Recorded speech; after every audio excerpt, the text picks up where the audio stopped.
Hello, replay viewers. Welcome and happy Tuesday to you. Far away there. Hi, Eileen. Hi, Kendra. Welcome. Erica. Hey, Alyssa. Hey, Wendy. Hey, Molly. Angie. Valley Girl, can you tell me your name? Hi, Helen.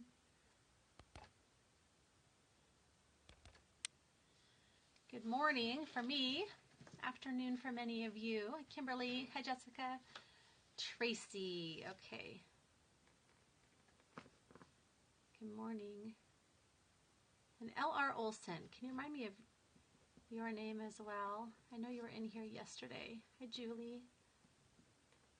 Lynn, thank you. Welcome, everyone. I hope you're having a good day.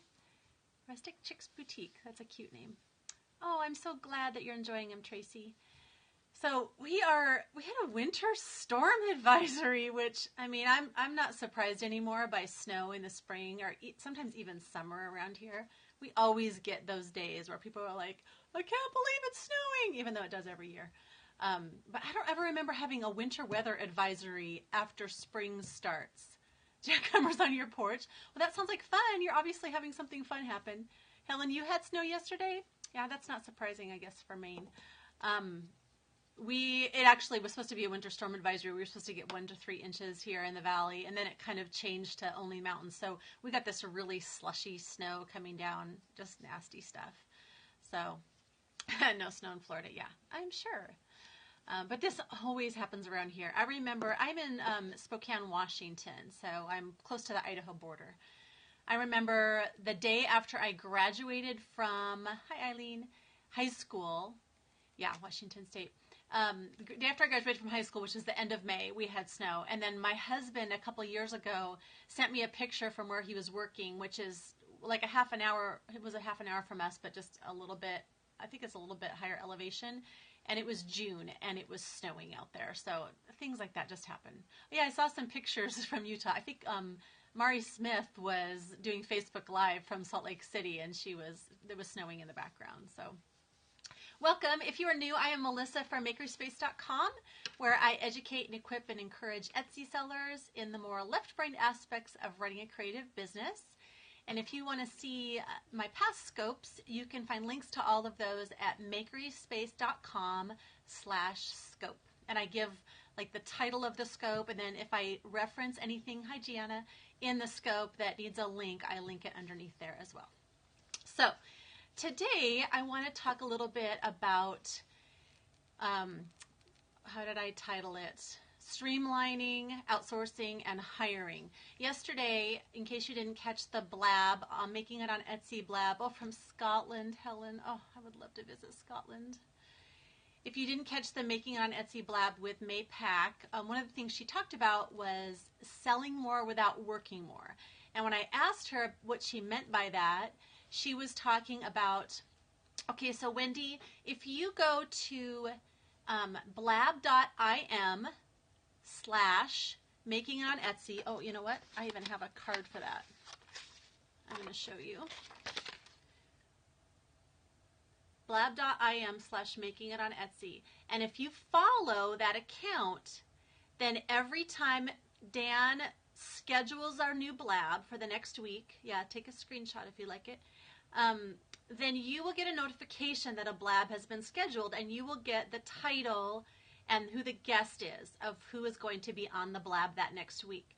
So then when the blab goes live, you'll get another notification. And so when it's scheduled, if you click through that link, you can actually subscribe to that blab. That's what you have to do in order to get a notification. I'm sorry. So you'll get a notification that a blab was scheduled, and then if you go through and subscribe to that blab in particular, then you'll receive a notification when it's live as well. Yeah, May is really encouraging. So that is how you follow it. And then all the replays can be found there, and they can also be found on my blab account, which is blab.im MakerySpace. To invite people, Tracy, you either swipe side to side if you're on iOS. Oh, thank you. And you swipe up if you're on Android, and you can share there. You can tweet it out, or you can share it to people who follow you on Periscope. Oh, that's right. I forgot you got together, Gianna. That's fun. Yeah, May has really great information, and I just love the way she thinks about things and pulls things together. She has lots of experience as a handmade seller in areas that I don't have experience, like brick and mortar stores and magazines and that kind of thing. So it's really fun to get the perspective of someone else in different areas as well. So when she was talking about that, I thought that would be a good thing to chat about, because I think sometimes as sellers we can get overwhelmed with the thought of outsourcing or hiring, because it sounds like something that's too big for us right now, that we're either not making enough money to do it, or we're not selling enough product to do it. But sometimes that thing almost needs to happen so that we can break free in order to be able to sell more things, and in order to be able to make more money and be able to grow. So I thought we could talk about just some really practical ways we can do that, even if we're small sellers. Hi, Brooke. Even if we don't have a lot of money in our business budget in order to be able to do it. And so I'll share some ideas I have, and then if any of you have things that you have done to try to free up some time so you have more time to make and more time to design products and all those things, then I would love it if you chimed in. So as far as streamlining, sometimes that's really what we need in the beginning, is we need to take a process and we need to find out a way that we can make it more efficient, that we can cut off some time that is spent doing it. And one of the things that comes to mind right off the bat for me is shipping. And I'm surprised by how many people don't use Etsy shipping labels. Now, if you sell on multiple platforms, I totally understand why you'd want to use a third-party shipping service so that all of your orders can be pulled into one spot and you can ship from that one place. But if you are only selling on Etsy, or you're only selling on Etsy and maybe getting some sales on Facebook or Instagram or something that you can process through PayPal, then if you're not using Etsy shipping labels, I feel like you are wasting time. And you might be wasting money if you are taking everything to the post office and paying for the postage there, because you are going to be paying more if you do it that way. But with Etsy shipping labels, because of the fact that it's all tied into your orders, when you go to print a shipping label, you not only print the label, but you automatically send a shipping confirmation notice to the seller or to the buyer, and it gets marked shipped in your orders. So you don't have to do any of that stuff manually. It is automatically done. So when I first started on Etsy, there was no direct checkout. It was only PayPal. So when I went to PayPal and shipped my orders, I had to come back into my Etsy orders, mark it as shipped, and send a shipping notification. So it is just so streamlined and is such a time saver. And then you're, if you're not not having to worry about messing up an address or anything, because it pulls it right from the address that the seller or buyer has typed into their account. So that is a huge helper. I go into the post office, I don't even think I go in once a month, probably once every couple months. I either leave my packages in my mailbox from my mail carrier, because they're bubble mailers and they're very thin, and I can put lots. I have a really big mailbox. I can put lots in there. But even if you don't have a big mailbox, you found Etsy shipping was more expensive. So your large packages, do you use a different shipper than the USPS? That could very well be the case. If you have large, heavy packages, you might find that there are other shipping methods that are more cost effective than the USPS, and I totally understand doing it that way. I do want you to use UPS. I do want to point out that I just discovered recently that FedEx has special rates for Etsy sellers, and I will link to that information in this scope. So if you have some heavier things, that might be worth checking into. I can't remember if it said like 30%, up to 30% discount or something, so I'll link that information. But for smaller packages, you can even get one of those big bins from the post office. They can give you several at a time, and you can leave it out for your carrier. You can schedule pickups right on the USPS site if you are sending lots of things at once that don't fit in your mailbox, and they do not have to be priority mail. It used to be that way, and some people think it's still that way, that you have to have at least one priority mail package. You do not. MakerySpace.com is my website. You do not have to have at least one priority mail package. If you go into that page on the USPS site to schedule it, you will find you can scroll down and it tells you where to put how many packages of each type that you have. You can only put first class packages on there if you want. It does not have to be other things.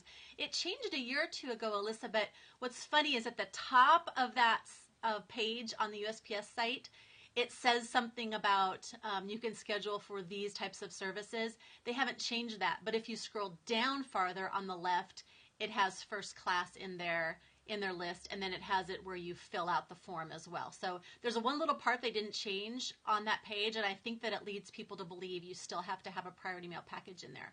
So just schedule it the night before. So if you have 25 packages to send out that are all first class, you can put them in that bin, and they can pick them right up from your porch. Or you can drop it in the blue bin at the post office. I do that a lot as well. And some people also believe if it's more than 13 ounces that you can't do it that way, and that is only if it's more than 13 ounces and has stamps on it. If you print a label using online postage and you have like a priority mail box that, you have like a small priority mail box that weighs a pound, or an envelope that weighs that much, you can totally stick it in there because you are not using stamps.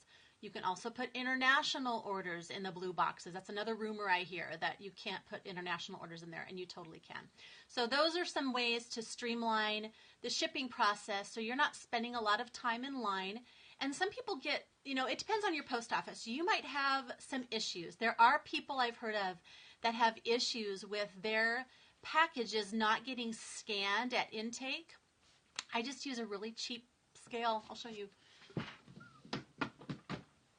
This is my scale. I've had this for years and years, but you can get them relatively inexpensively, I think for $20 or less on Amazon, and I think even Costco has them, so they're not very expensive.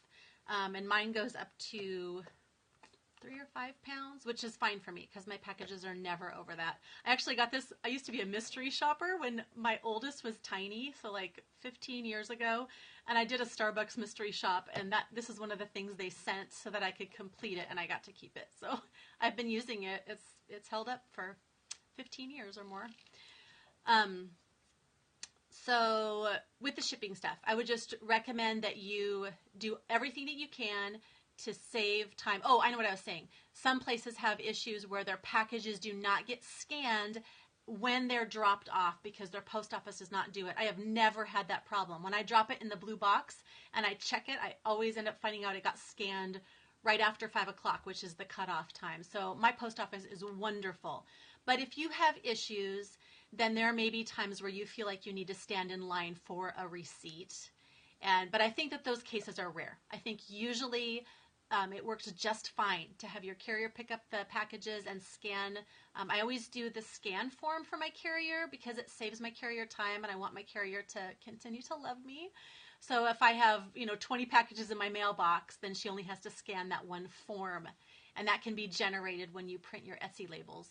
And then all those packages are in that barcode and are scanned in at once. Okay. So that is one way of streamlining. Another way of streamlining, your bookkeeping. You've got to do bookkeeping. You have to keep track of your income and expenses so that you can see how your business is doing, and so that you can do your taxes at the end of the year, and so you can pay do your excise tax return for your state to submit sales tax. So if you are doing a bookkeeping system that is sucking a lot of time out of you because of the amount of manual entry, or because it's just not your thing, it's not intuitive for you and you're struggling through it, you might consider using software for that, or using really well done Excel spreadsheets for that. So if you want to go the Excel route, I know Jason Malinek from Etsypreneurship. He has a spreadsheet, kind of a program that has gotten a lot of good reviews. That might be worth checking out. Sarah Gilcher from Perennial Planner, if you go to perennialplanner.com, she recently posted an Excel sheet that you can use for your business. You can check that out. But if you want to go the software route, there's options like QuickBooks, Wave. I've never used Wave, so I can't testify to that at all. But my personal favorite is GoDaddy Bookkeeping. I have used it for 4.5 years. And one reason I really love it is because it automatically syncs with Etsy and with PayPal. It brings in all the transactions. This is GoDaddy Bookkeeping.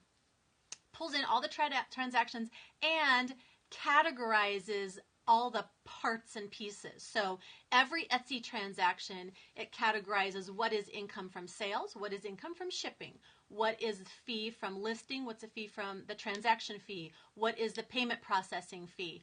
So all of those things get classified, so you're not going in and having to break things down later. And then also I use the PayPal business debit card for all of my business expenses. So then all of those expenses are imported as well. So I literally only manually enter, I'll talk about the cost in a second. I literally only manually enter expenses if I send my husband to the store for stamps or something like that, and he uses our debit card. But usually I just send him with my business debit card. So I just go through like once a month and I double check. It'll be a category or a tab for uncategorized expenses. So if it's kind of a new expense, or maybe it's a place where sometimes your expense is a cost of goods and sometimes it's a supply, then you have to go in and classify it yourself. Yeah, so Helen, I've got a coupon code on MakerySpace.com/scope that I will make live after this. I found a coupon code. I just got emailed one today for 30% off. Yes, you can connect it to bank accounts as well. Normally, I use the Essentials level, which is $8.99 a month, and you have to pay for the whole year. And then 30% off makes it really affordable for the entire year, way less than QuickBooks Online. I think QuickBooks